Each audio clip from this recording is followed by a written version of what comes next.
Épisode 3. Guérir des blessures intérieures, un chemin vers la liberté. Introduction. Une invitation à la guérison. Hello tout le monde et bienvenue à Murmure d'Espérance, un lieu où chaque parole est une invitation à la réflexion et à la transformation. Aujourd'hui, j'ai envie de parler d'un sujet qui, je crois, touche beaucoup d'entre nous en silence. Les blessures intérieures, ces douleurs invisibles qui parfois façonnent nos vies sans que nous en ayons conscience. Ces blessures, elles viennent de notre passé, de nos relations et de nos expériences. Peut-être qu'un mot, une trahison ou un rejet a laissé en vous une marque profonde.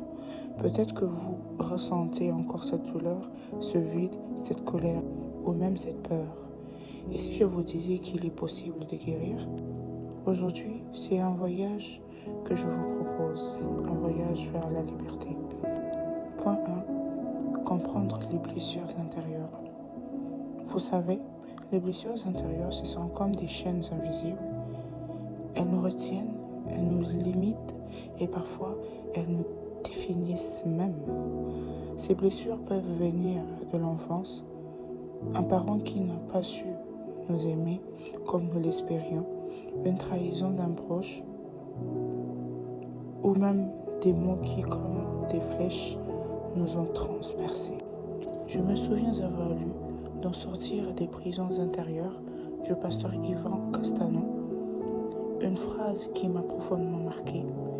Les rejets, la peur, l'abandon, ce sont des prisons que nous portons parfois toute notre vie, jusqu'au jour où nous décidons d'en sortir.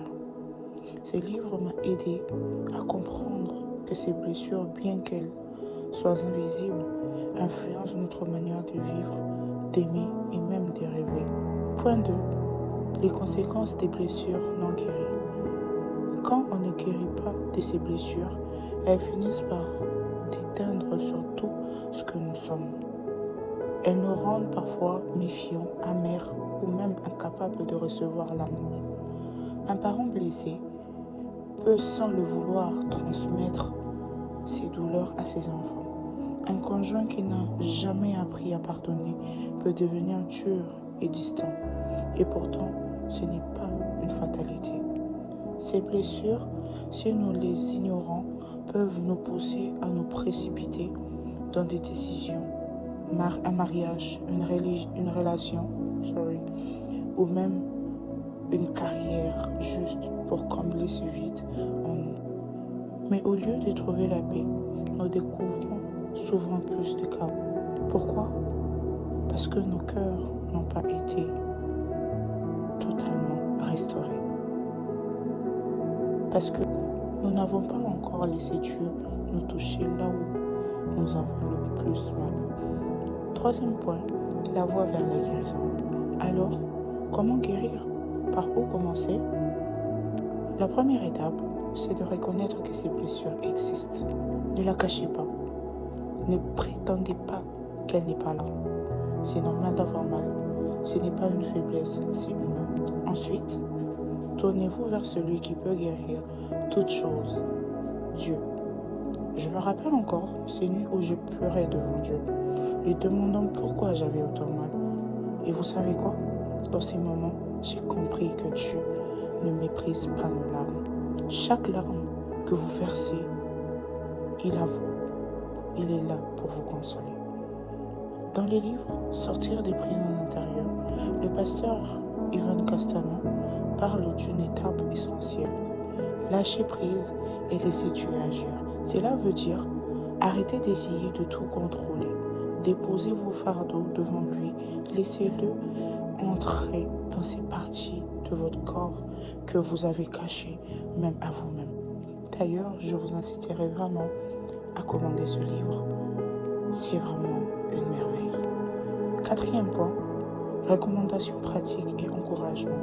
Pour ceux qui m'écoutent aujourd'hui, qui se sentent prisonniers de leurs blessures, je veux vous encourager.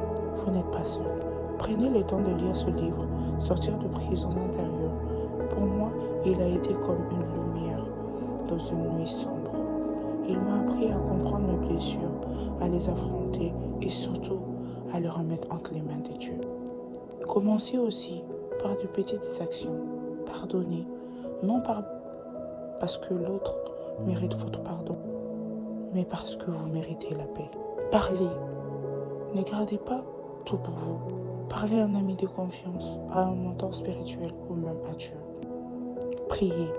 Matthieu 11, 28 dit « Venez à moi, vous qui êtes fatigués et chargés, et je vous donnerai du repos. » Oh oui, Dieu est vraiment celui qui donne un réel repos. 5e point, une réflexion pour l'avenir. Je veux vous laisser avec cette pensée. Vous n'êtes pas défini par vos blessures. Elles font partie de votre histoire, mais elles ne doivent pas écrire votre avenir. Prenez le temps de guérir, prenez le temps de reconstruire. Et surtout, prenez le temps d'aimer à nouveau en commençant par vous-même. Conclusion et prière de fin. Merci d'avoir pris le temps de m'écouter aujourd'hui. Mon souhait, c'est que ces messages trouvent une place dans votre cœur et qu'ils vous aident à commencer votre propre voyage de guérison. Prions ensemble. Seigneur, nous venons devant toi, avec nos cœurs blessés, nos âmes fatiguées et nos esprits chargés. Aide-nous à lâcher prise et à te remettre tout ce qui nous pèse. Seigneur, nous savons que tu es le Dieu qui guérit, alors restaure-nous. Purifie nos cœurs et remplis-nous de ta paix. Aide-nous à pardonner, à aimer et à avancer avec toi, dans le nom puissant de Jésus-Christ. Amen.